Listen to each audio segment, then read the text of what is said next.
You know, the U.S. military has a long, long history of secrets. And sure, some of them are the kind of spy stories you'd expect, but some of them are just out there. We're talking projects that push the boundaries of science and, frankly, ethics. So today, we're going to dive into some of the absolute weirdest experiments ever cooked up in the name of national defense. I mean, think about it.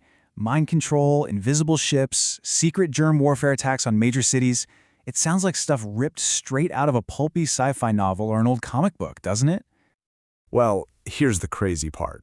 Some of it was real.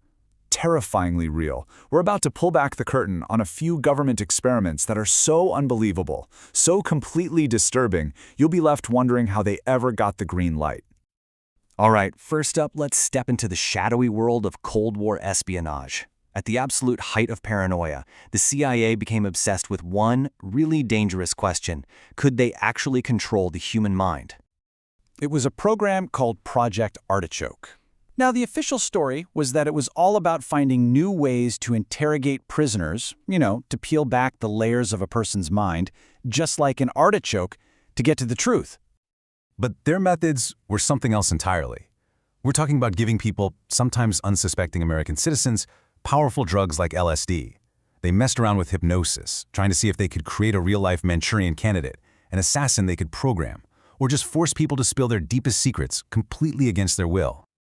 And that really gets to the core of it, right? This project wasn't just pushing the limits of science, it was bulldozing right over every ethical line imaginable. All of it was done in secret, and it just showed this chilling lack of concern for the actual human beings they were experimenting on. But experimenting on the mind wasn't enough. For our next case, the U.S. military turned its attention to the body, and they decided to use an entire American city as their own personal and totally unknowing laboratory. This one was called Operation Sea Spray. And on the surface, the goal seemed logical enough. Find out just how vulnerable a big city would be if an enemy unleashed a biological weapon. A fair question, but the way they went about finding the answer was anything but. So where do you think they'd run a test like this? Some remote desert, maybe? Nope. They picked San Francisco, a bustling city packed with hundreds of thousands of men, women, and children who were just going about their day. For 6 straight days, a Navy ship just off the coast started pumping a massive cloud of bacteria into the city's famous fog. Now, the military had chosen these specific bacteria because they believed they were harmless. They were just supposed to be a tracer, something they could track to see how far they'd spread. And here's the real kicker. This wasn't some foreign enemy testing our defenses. This was the U.S. Navy, simulating a biological attack on its own people, all just to collect some data. So you have to ask, right? Did they warn the people of San Francisco? Did they give them any say in being part of this huge citywide experiment? The answer is a hard no. The public had absolutely no idea. And in the weeks that followed, hospitals started seeing a strange spike in pneumonia cases and a really rare kind of urinary tract infection.